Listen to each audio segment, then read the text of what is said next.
The internet has been in a frenzy as a supposed transformer boxer won a boxing match against a biologically female opponent. This ended up sparking a ton of outrage from conservatives online, saying that women's sports was a jeopardy as this person clearly had an athletic advantage against a biologically born woman. Now, there's been twist after twist to this massive story, as recently the boxer spoke out and had some specific thoughts about this situation, and the initial board that banned them from competing spoke out to massive backlash as well. But before we get into that, guys, my name is Ruslan. This channel exists to encourage, empower, and inspire you to live a life that blesses God. Oftentimes, that requires us to think through current events, cultural moments in a way that honors and glorifies God with our mouths and with the way we interact with culture. If you're new here, or if you're not new here, please make sure to hit that subscribe button, as a huge percentage of the people that watch this channel, unfortunately, are not subscribed. All right, let's get into the video. At this point, you guys are probably all familiar with Khelif, the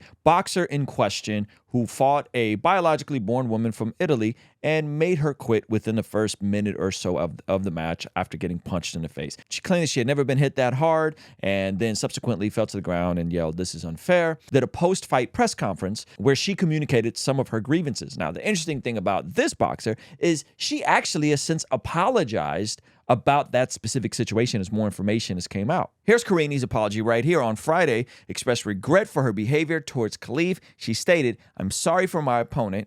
If the IOC said she can fight, I respect that decision. It wasn't something I intended to do. I actually want to apologize to her and everyone else. I was angry because my Olympics had gone up in smoke." Why did she apologize to something that seems so cut and dry the moment it went viral? Well, my buddy, What Do You Mean? Actually put together a great video with some evidence that suggests that Khelif wasn't actually a man. It was these pictures that threw previous accusations of the fighter being a biological male into question, seemingly proving those claims to be false. And in addition, the fighter's passport and birth certificate says female as shown by her dad. And in an interview, her dad said, "My daughter is a girl. She was raised as a girl. She is a strong and courageous girl." But others still weren't buying it. Many started to ask rhetorical questions like, if she were really a woman in Algeria, a predominantly Muslim country, why then is she not wearing a hijab in recent pictures, even when her trainer is wearing a hijab? And also, why are men touching her in these pictures, given that that isn't allowed in Muslim countries? But others responded by saying that these claims were made in ignorance, since Algeria doesn't hold to the same restrictions as other Muslim countries, such as Iran and Afghanistan. So what it appears is that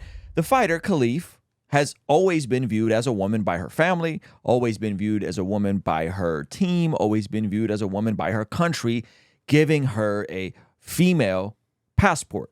And in Algeria, she comes from a remote village, and the country in general is not with all of the crazy things that we see happening in the West, specifically Riley Gaines tying with Leah Thomas, a biologically born male, in the NCAA swim meet. So what I think may have been happening here is Khelif looks very masculine, and us in our Western paradigm and outrage culture read in our issues into this situation, but ignoring Algeria is a very different country. But that doesn't mean that Khelif doesn't have a strong advantage. Khelif is not just a masculine-looking woman. The organization that did the test and claimed that Khelif failed a gender test came out just today and said this. So this is a press conference with the former chair of the IBA Medical Committee. Listen to his credentials real quick. But you must know the truth, and you must know who I am. Because, I don't know, perhaps after this interview you will hear other things. So, I am about 59 years old, 30 years doctor practice.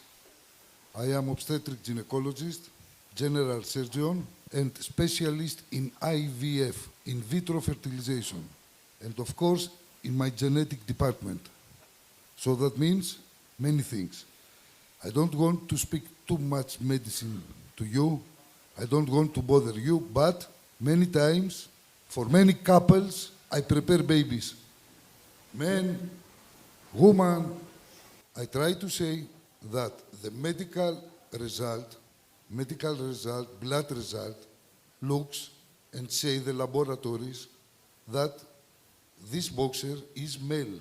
So this doctor basically said that she failed the test and that biologically, and the speculation is probably dealing with DSD, the condition of the heart of the Olympic boxing controversy. Okay, what is DSD? DSD is differences in sex development. Now, we don't know for sure, but all roads seem to be pointing to this being the crux of the issue. Also called intersex, it says it can result in an outward female individuals having male chromosomes or autonomy, meaning that when Khelif was born, it looked like she was a girl down there. They declared her a girl, but she had testicles inside of her entire life and probably didn't know until when she hit puberty and probably got into boxing. This is probably what led the Italian boxer to apologize, because this wasn't Riley Gaines. Clearly, Leah Thomas was a biologically born man intentionally going into women's sports.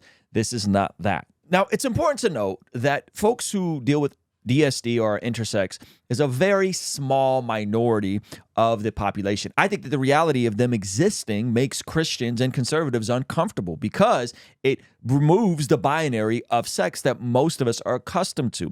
But let me be clear, intersex people do not identify with the modern transformer community and the insanity in the West.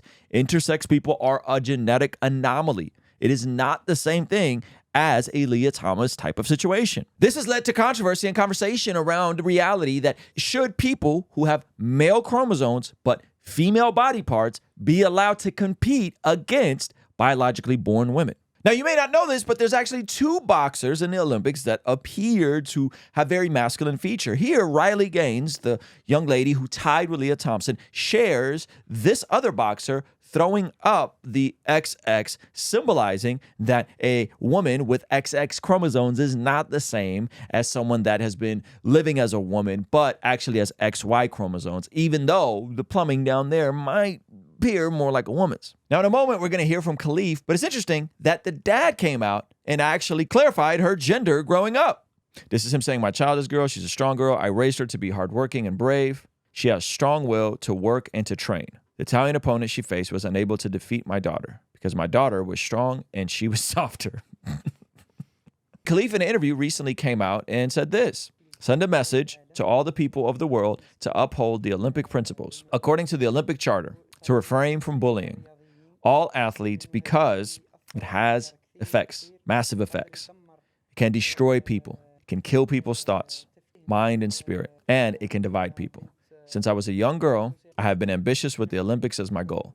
I'm here for my dream. God willing, I will be able to achieve my dream and get the biggest result for my country." This is kind of a dicey situation. Sounds like a lot of people perhaps owe her an apology. It also sounds like she may have an unfair competitive advantage based on what is likely her XY chromosome, making her a biological man, though she probably didn't know of this advantage until way deep into the boxing career. But there's also context to the situation, especially in the West. We can't remove this from the reality of the Riley Gaines situations and other women experiencing concussions and injuries at the hands of biologically born men in high school.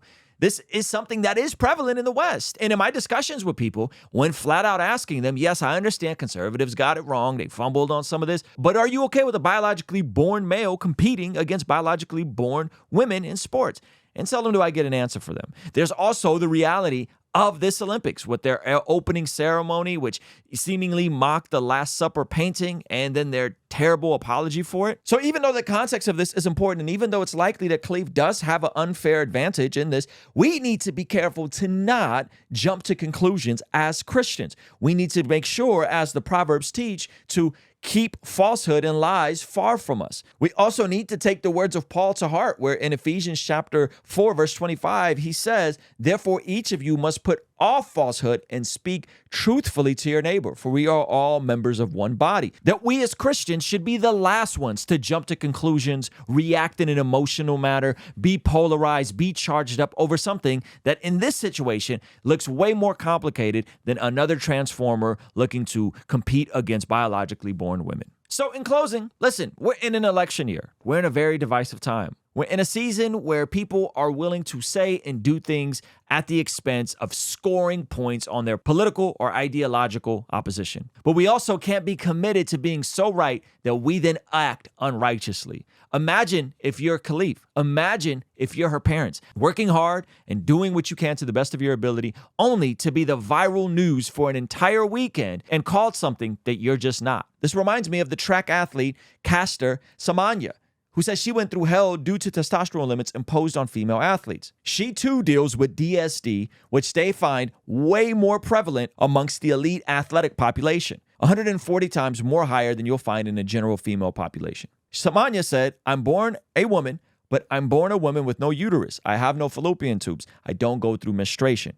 Yes, I'm different, but it doesn't make me less of a woman. I am here where I am because of dedication, hard work, discipline, and all those things. And a little bit of testosterone helps her too. But genetically, it's something that you say you cannot control." She ended up winning a gold medal, having it stripped, then suing the association that stripped her and winning the case. Highlighted in this NBC article, South African athlete's victory in court, while major, did not immediately result in the rules being dropped. So anyway, I think that it's likely that these folks have a genetic advantage. But I think it's important to understand that this is a different issue than what we've been seeing here in the West. So regardless on mine or your position on this and whether it's fair or not, I think there's a ton of conversation to be had, and I think these conversations will be had. I think ultimately the takeaway is to be slow to speak and quick to listen as a Christian. Do not spread falsehoods. Do not categorize somebody as something that they're not in an attempt to score political points on the libtards or the leftist radicals, because that's not what this story is. And if you want to catch the video that we highlighted, Mel Gibson actually calling all this out before it went mega viral,